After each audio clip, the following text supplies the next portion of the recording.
ஒவ்வொரு மாத தொடக்கத்திலும் பொதுமக்களின் அன்றாட வாழ்க்கையை பாதிக்கும் சில புதிய விதிமுறைகள் அமலுக்கு வருவது வழக்கம்.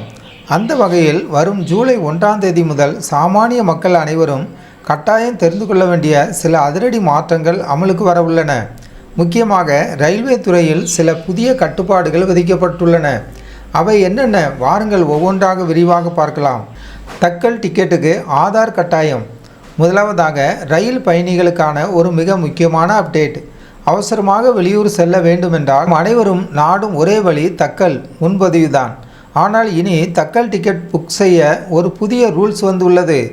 ஆம், உங்கள் ஐஆர்சிடிசி கணக்குடன் ஆதார் எண்ணை இணைப்பது கட்டாயமாக்கப்பட்டுள்ளது. ஏன் இந்த திடீர் மாற்றம்? பண்டிகை காலங்களில் தக்கல் டிக்கெட்டுகள் நிமிடங்களில் விற்று தீர்ந்து விடுகின்றன. இதை தங்களுக்கு சாதகமாக பயன்படுத்தி பல இடைத்தரகர்கள் போலி கணக்குகள் மூலமாக மொத்தமாக டிக்கெட்டுகளை புக் செய்து அதிக விலைக்கு விற்கிறார்கள். இதனை முற்றிலுமாக ஒழித்து உண்மையான பயணிகளுக்கு டிக்கெட் கிடைப்பதை உறுதி செய்யவே ரயில்வே துறை இந்த ஆதார் இணைப்பு திட்டத்தை கட்டாயமாக்கியுள்ளது. எனவே இன்னும் உங்கள் கணக்கில் ஆதாரை இணைக்கவில்லை என்றால் இன்று செய்துவிடுங்கள். டிக்கெட் இல்லா பயணத்திற்கு அபராதம் உயர்வு. இரண்டாவதாக, டிக்கெட் இல்லாமல் ரயிலில் பயணம் செய்பவர்களுக்கான ஒரு கடுமையான எச்சரிக்கை. ரயில்களில் டிக்கெட் இல்லாமல் பயணம் செய்வது எப்போதுமே சட்டப்படி குற்றம்தான். இதுவரை இப்படி பிடிபடுபவர்களுக்கு ரூபாய் 250 மட்டுமே அபராதமாக விதிக்கப்பட்டு வந்தது. ஆனால் ஜூலை 1 முதல் இந்த அபராத தொகை ரூபாய் 500ஆக 2 மடங்காக உயர்த்தப்பட்டுள்ளது. பயணிகள் அனைவரும் பொறுப்புடன் டிக்கெட் எடுத்து பயணம் செய்வதை ஊக்குவிக்கவும் ரயில்வே துறையின் வருவாய் இழப்பை தடுக்கவுமே இந்த நடவடிக்கை. முறையாக டிக்கெட் எடுத்துவிட்டு பயணம் செய்வதே நமக்கும் நாட்டுக்கும் நல்லது. ரயில் நிலையங்களில் அத்துமீறலுக்கு தடை.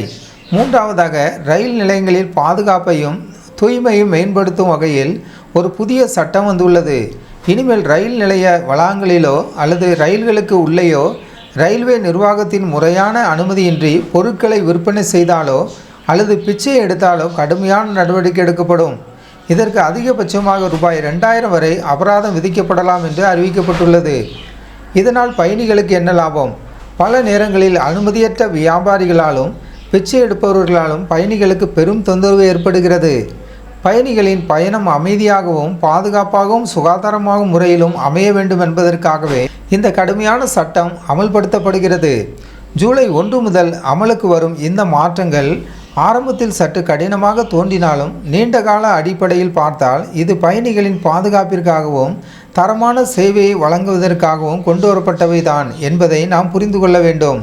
இந்த புதிய விதிமுறைகளை நாமும் பின்பற்றுவோம். பாதுகாப்பான பயணத்தை மேற்கொள்வோம். இந்த மிக முக்கியமான தகவலை ரயிலில் அடிக்கடி பயணம் செய்யும் உங்கள் நண்பர்கள் மற்றும் உறவினர்களுக்கும் மறக்காமல் ஷேர் செய்யுங்கள். இதுபோன்ற பயனுள்ள செய்திகளை உடனுக்குடன் தெரிந்து கொள்ள நமது மரியானோவா நியூஸ் சேனலை சப்ஸ்கிரைப் செய்யுங்கள். மீண்டும் ஒரு சுவாரஸ்யமான செய்திகளோடு உங்களை சந்திக்கிறோம்.